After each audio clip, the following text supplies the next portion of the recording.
பொதுவா கிருஷ்ணகிரி மாவட்டத்தை பொறுத்த வரைக்கும் பல கோவில்களுக்கு அருகிலேயே நடுக்கற்களை நம்ம பார்த்திருப்போம். இந்த காலபைரவர் கோவில் பக்கத்துலயும் பாத்தீங்கன்னா ஒரு நடுக்கற்கள் வந்து அமைச்சிருக்காங்க. அது எதுக்காக, அதுல இருந்து என்ன செய்திகள் நம்ம தெரிஞ்சுக்க போறோம் அப்படிங்கறத பத்தி சொல்றதுக்காக நம்ம கிட்ட திரு கோவிந்தராஜன் அவர்கள் இருக்காங்க. சார், இப்போ நான் அங்க வந்துட்டு ஒரு கல்வெட்டு பார்த்தோம் கோவில்ல. இப்போ இங்க வந்து ஒரு நடுக்கற்கள் அமைச்சிருக்காங்க. இதுல வந்து என்ன செய்தியை நம்ம தெரிஞ்சுக்க முடியுது சார்?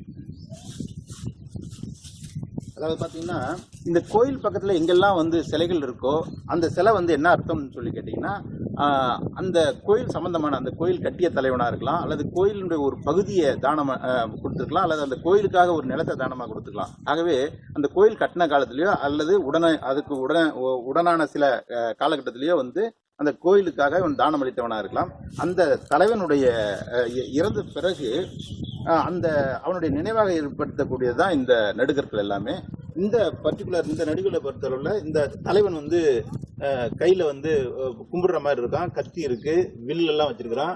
அதே மாதிரி பக்கத்தில் வந்து இரு பெண்களை காட்டியிருக்கிறான். இரு பெண்கள் வந்து இரு மனைவியர்.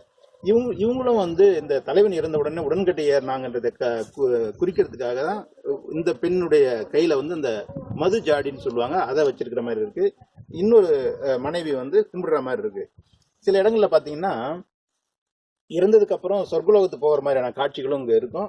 இங்க என்ன பண்ணிருக்கிறாங்கன்னா, இதை வந்து ஆண்டுதோறும் வழிபட்டு இருந்தாங்கன்றதை குறிக்கிறதுக்காக இங்க 2 ஓட்டை வச்சிருக்கிறாங்க பாருங்க. இந்த இடத்துல வந்து ஆணி மாதிரி அடிச்சு அதை மாலையா போட்டு இது பண்ணுவாங்க. அது ஆண்டுதோறும் வந்து வழிபாட்டுல இருந்ததுன்றதை குறிக்கிறதுக்கான அடையாளம்.